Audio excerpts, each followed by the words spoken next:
in the same room, aside from you guys. I guess you've been a while. Yeah. Do I look as old as you guys? We age like fine wine. There's gonna be a mob battle on the stage, clearly. But We saw each other before the movie upstairs. great. Yeah. Cool. Barry and Mark, I thought I'd start with you, actually. I know you guys met at NYU in the 70s, right? Yep. And I was curious about that time period and being in NYU at that time and what drew you guys to each other and when you thought you could collaborate. We were in class together. We made a few short films together. Yeah, I made a film that Barry produced and shot, and I directed and wrote. And then when we got out of NYU, we kept in touch, and Barry went into production, and I went into editing. And we wrote scripts together, and we couldn't get anything going. And we were just about to give up. We said one more shot, and this was it. Yeah. We actually started writing this September. It'll be 40 years ago. Wow. So this is a little mind-boggling for us.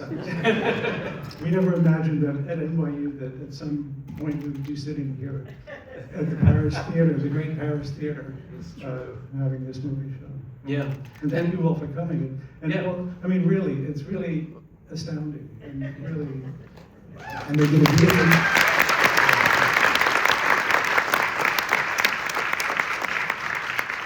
Was there anything while you're at NYU that you, looking back now, feel like you got some seeds of the screenplay there, or was it something after you reconnected where that's where the germ of the idea came from?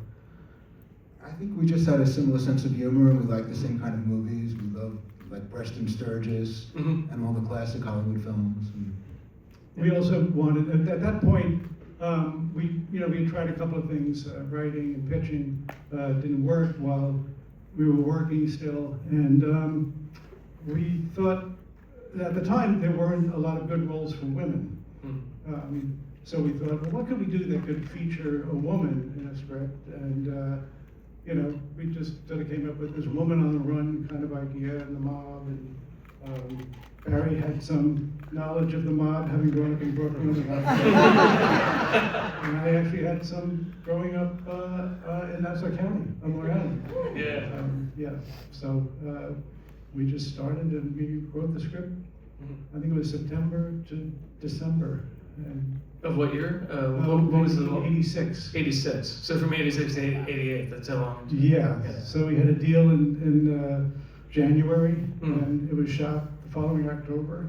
Started shooting, and it came out the following year. It was just like lightning speed. Lightning speed. Yeah. mind-blowing. So Matthew, I'm going to bring you into this by bringing Jonathan into this. I brought his book along, this book of interviews, and he gave an interview to the French film magazine Positif in 1989, and there was a question specifically about you. And I thought the answer was really lovely.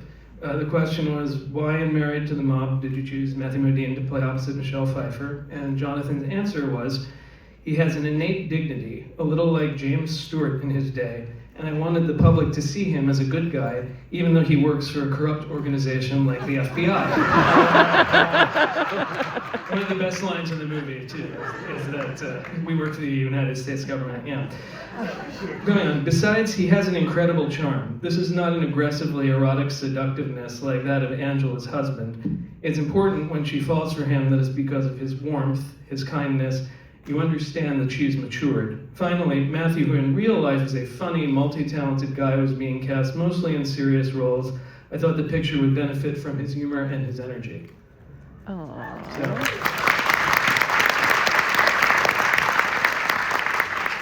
Before, when Justin was introducing the film, he said, Jonathan isn't with us, but of course he is. Yeah. And Jonathan would be the first one to admit it. I mean, he was a very spiritual man. And is Joanne here? Joanne? There you go. He's here, isn't he? He's right here behind the curtain. Come here, Jonathan. Yeah. But, had you ever heard that quote or read that quote? I'd never heard that before, no. I mean, it's incredibly generous. Jimmy Stewart and Henry Fonda, and Gary Cooper, they're all people that really inspired me, and people who are greatly loved, you know, so to be mentioned in that kind of, well, he didn't mention the other two, but to be mentioned in that sort of company, it's incredibly flattering. Yeah. Now, in the lead up to this, you had started work in a John Sayles movie called Baby It's You. That was your first big screen. It's a great movie too. Got to give that a shout out. And then other directors you worked for were Robert Altman, Tony Richardson, Alan Parker, Alan Pakula, and some guy named Stanley Kubrick, who I believe that was the film pretty much that preceded this, and the Pakula film then you shot before this as well, but you were on set for 2 years on Full Metal Jacket, correct? 20 months. Yeah. A lot of these are dramas. I wondered if you were looking for a comedy or if it was just sort of like, I take whatever comes my way or I'll consider it, and the universe just sort of gave you, something more lighthearted to play than, say, what Full Metal Jacket and a lot of these others were. I don't know that I was looking for anything in particular. I studied down the street from here at Stella Adler's conservatory at the City Center. And Stella impressed all of us that studied with her, that when you're on a stage, people are literally looking up at you. When you're projected onto a motion picture screen, so much larger than life, the things that you do and the things you say will have an impact on people's lives. And so what comes with that is a responsibility, one that I wish that our president understood. The things that we do and the things we say have an impact on other people's lives, so that's a responsibility, and I took it seriously. And so when I pick films, I try to find things that inspire people. And the wonderful thing, there was one thing that you guys put in the script that Joanne, I think, is responsible for helping to get changed. I was going to bring this up, but yeah. We were supposed to make love. When I pull all the microphones out and I go get in bed with her, we were supposed to make love. And I said, Jonathan, I don't think that it's right that they make love. They should spend the night together, wake up, and realize how comfortable they are with one another, and then get interrupted by Oliver Platt, my FBI partner, who's a terrific actor. I wish he was here tonight. And Jonathan said, no, you've got to make love to her. And he came to me, he said that I spoke to Joanne about it, and she agrees with you, so we're not going to do it that way. Yeah. And Jonathan was incredibly collaborative, wasn't he? I mean, absolutely, yeah. And that was a great suggestion. And the next morning, they came up to him and said, guess what? They didn't make love last night. And we kind of went, yeah, that makes sense. Well, that also brings up another thing, Barry and Mark. I believe, because I did some research on it, I think initially you had it that Angela was going to leave the Mob Life, but you moved into a more upscale place. And then along the way, that changed to, I'm moving in at the lowest level possible. Is that correct? Yeah, she had like a nest egg, and she moved to a nicer neighborhood, and she actually started seeing a psychiatrist. But that was one of the great suggestions that Jonathan had, is that she should give it all away and start over. Right, yeah. And in terms of that collaboration too, how many revisions from what you initially wrote in working with Jonathan did you go through? We spent a few months. We would go up, we'd go down to his office, and we took the script apart, I think, in like thirds, in acts, and we worked on each act and moved it along that way. A lot of the script meetings were about giving background to Angela, certain scenes that didn't end up in the movie but informed what was there. Right. Was there some rewriting while production was happening, or was it all done before production? I think it was mostly done. The end was always a little... Yeah, the end was kind of in flux. There were some things added along the way that we did, like tweaking things that scenes. But the ending was very funny because trying to figure out how that would all happen, it was actually Christy Zia had a big part in putting together the ending and kind of blocking it, helping Jonathan out with that. But the thing that Jonathan really focused on was the humanity of the characters going along. And I think that that's a great example of it, about, even though he didn't see it at the time, but of that you shouldn't make love. And, but he just imbued in the directing all of these moments that weren't necessarily in the script, but the script was there. Right. Gotcha. Matthew, on set, working with Jonathan, and also I wanted to bring up Tak Fujimoto, who was his great DP, especially with scenes. I don't think you get one, but whenever someone goes into a subjective, like look into the camera shot, that's very much a Tak Fujimoto signature. So I was curious about collaboration in terms of that, or watching them work together, and what your experience was with that. Jonathan was open to everybody on the set. He'd listen to a Teamster, somebody from catering, craft service, that if somebody had a good idea, as every director knows, that it's your idea till I put it in my movie, then it's mine. Yeah. But if Jonathan were here, he'd say the same thing in a humorous way. But yeah, he was open to suggestion from everybody, because you never know where a great idea is going to come from. So I had a great time working with Jonathan over the course of the film. Just a wonderful collaborator. And I mean, for instance, remember when I'm upstairs and I run into her and I say I'm having a cold, and it's not a big deal, but he said, just make it the biggest sneeze in the history of sneezes. And so I went, he goes, no, do it again, make it bigger. And I did it, because you don't want to take up a lot of screen time sneezing. And then he said, just really do it. I can cut it shorter, so just make it the most ridiculous sneeze you ever made. So I know that sounds really silly and inconsequential, but to be on a film set where a director is encouraging you to be slapstick silly is wonderfully freeing. And at that point, Robert Altman or Stanley Kubrick or Alan Parker, none of those guys were people that were saying, be slapstick silly. So it was really fun to be with Jonathan, who would encourage that kind of behavior. Was that pretty much a new experience for you, like as compared to everyone else you worked with? Yeah, I can talk about them all. Well, Stanley and they're all no longer with us, so I can say anything I want. Please go. Jonathan was a great collaborator, and those other fellows. One of my favorite directions I've ever received from a director was from Stanley Kubrick, and he had this characteristic. In England, they call it catarrh, this stuff that gets in your lung. And I think it's just from being in the cold all the time. You get this phlegm in your throat. And Stanley had it all the time. And we did a take, and he said,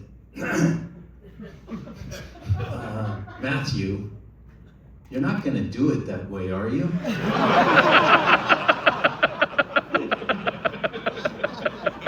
like that direction. It's very specific. It's like, no, God, I don't know what. No, I'm definitely not going to do it that way. Jonathan was a bit kinder, I guess, in how he did his suggestions. So another story that I heard that I think is pretty funny is the bus scene where Dean Stockwell, I think, jumped in and scolded you about something, or scolded the set. Scolded everybody on the set. Yeah. Please tell that story. It's very funny. Well, I don't know why Dean was so upset. I can only guess because he was a child actor, and over the course of his life, he probably saw people get really hurt on film sets, because film sets are dangerous places. And so just over there at Columbus Circle, when I went through the roof of the bus and walk across the bus and then step onto the truck that was going by and then getting off, I did all that. And we didn't have a stunt coordinator, or I don't even feel like we were controlling traffic. I don't remember there being any policemen around. And Jonathan said, "You sure you want to do it? You can do it?" And I said, "Yeah, I got crepe soles on. They were those Bucks, you know, with the rubber sole. They're like erasers, you know." I said, "I can do it." And so I did it, and Dean Stockwell happened to be on the set that day, and he just started screaming at everybody because it was probably not a really smart thing to do, but Also, if we lost you, that's the movie. They said. yeah. But right out in front of the building here is where I was singing doo-wop. Now, I was born in Loma Linda, California, and grew up in Utah. So for a white boy from Salt Lake City getting to sing doo-wop with some African American kids in front of this theater and the Plaza Hotel, I thought I'd died and gone to heaven. Because, you know,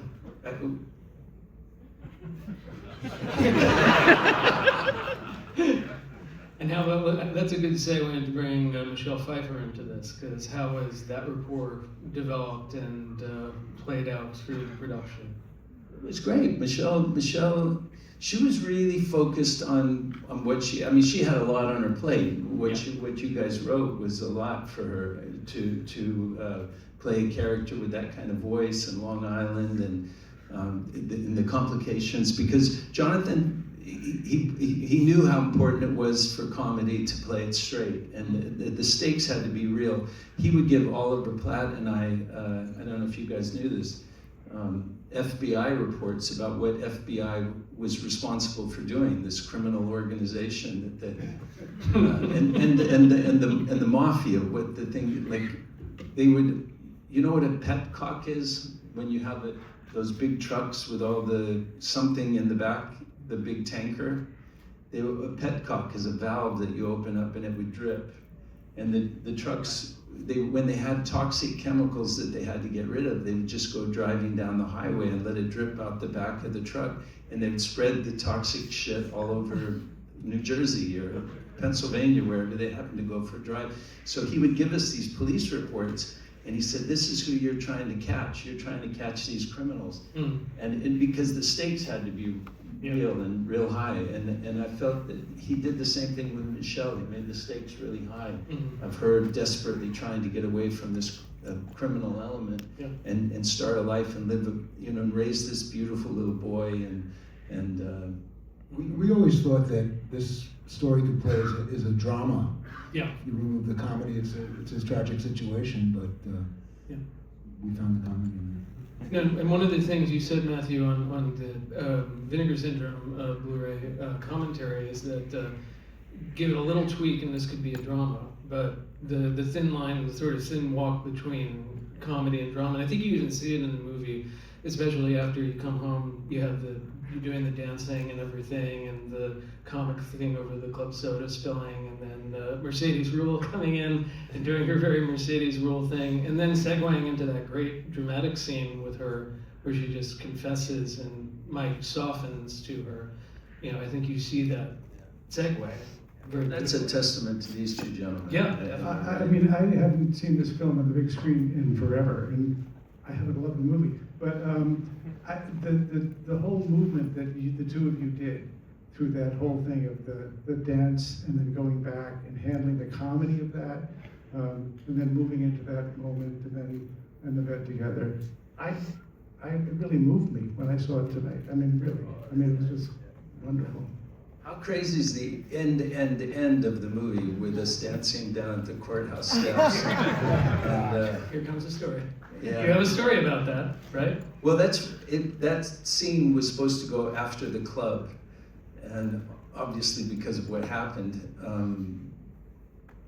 I just, I'm really happy that I was young and strong and fast to be able to catch Michelle by her ankles, because that could have ended really, really badly. I mean, it's the first time I ever noticed that she really does slap her hand against those granite steps. And at nighttime, when you're filming, is there any cinematographers here? So when you film at nighttime, they wet everything down, because if you use lights when things aren't wet, it looks lit. and the white, I mean, when it's wet, it sparkles, it's pretty. So you wet it, it darkens it, and makes it pretty and sparkly. But it was like, I don't know, January or something when we were It was filming. November. Yeah. And it froze, the steps were froze. You can see the frost coming out of our mouths when we step out of that sewer fog. And she slipped. And I just barely caught her. Catwoman was almost someone else. I think Buster Keaton would be proud of Matthew in all his physicality in that film, and I don't know the tender moments. That scene when she asks you out on a date, that's like one of my favorite scenes. Yeah. Barry and Mark, on the Blu-ray set, you also said this was maybe the highlight of your career. I think you really gave it a high prominence. I do want to personally say, because they are also credited with 1989 She-Devil, which I am a fan of, and I know there's at least one other, and there's lots more. So yeah. But I wondered about like having the experience of Jonathan and then everything that follows. Was it really for you the peak, or? Oh yeah, I'm still trying to recreate that experience. Still recovering from it, yes. No, I mean, we were really spoiled because, as I said, we wrote the script within a year. It was being filmed, and the following August, it was released. And it was not. I mean, I know that Vincent Canby put it on his 10 best of the year list, but Pauline Kael really liked it too. I know. yeah, but generally critics liked it, but it wasn't. Jonathan at that point was not. He hadn't done Silence of the Lambs yet. He wasn't known. Yeah, we were fans of his for years, but even the industry didn't really appreciate Jonathan until Silence of the Lambs. Yeah. It was really just like incredible that he wanted to do this. Yeah. And working with him was just fantastic. So as comparison to it coming out in '88, whatever experiences you had there to tonight, what are you all feeling? It's great after all these years that people still get joy out of it and laugh at the jokes. Yeah.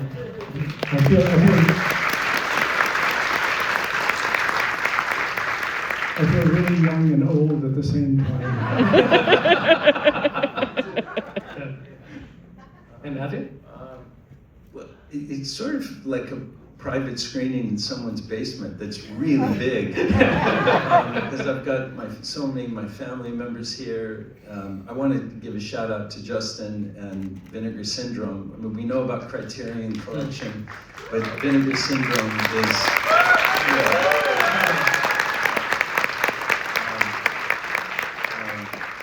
my beautiful wife is here, and we got married across the street before the plaza got renovated.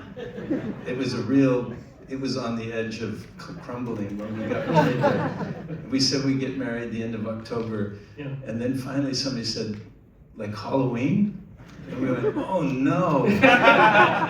And it was too late to change it. And so we were up there, and my wife's Puerto Rican, and the staff thought that, is that a Boricua there? What's up, sister? So we got married there, and the staff thought that all these Puerto Ricans in the building, they're gonna steal the sheets and the silverware. And so they kept banging on the door, and we had the music playing because her cousin was spinning, he was mixing, old school mixing. And people started coming up from the street that they saw there was a party. And so at some point in the night, I looked at my wife and she looked at me, and we said, do you know anybody because we had a room, and we didn't know anybody that was in the room. People were dancing and partying, and they ate all the cake. My cousins, but a big shout out from my dear friend, Adam Rakoff, who's my producing partner, who's helped to put this together. There's so many today. Matt Mahurin, and my neighbor Charlie is here. This is your life, Matthew Martin. It's like a private screening. John Steele from Nautilus Magazine is here, which if you've never heard of it, I'm sorry because it's going out of business, but I can't remember. I'm sorry, Bringing the John. room down. John, what's the name of the new magazine?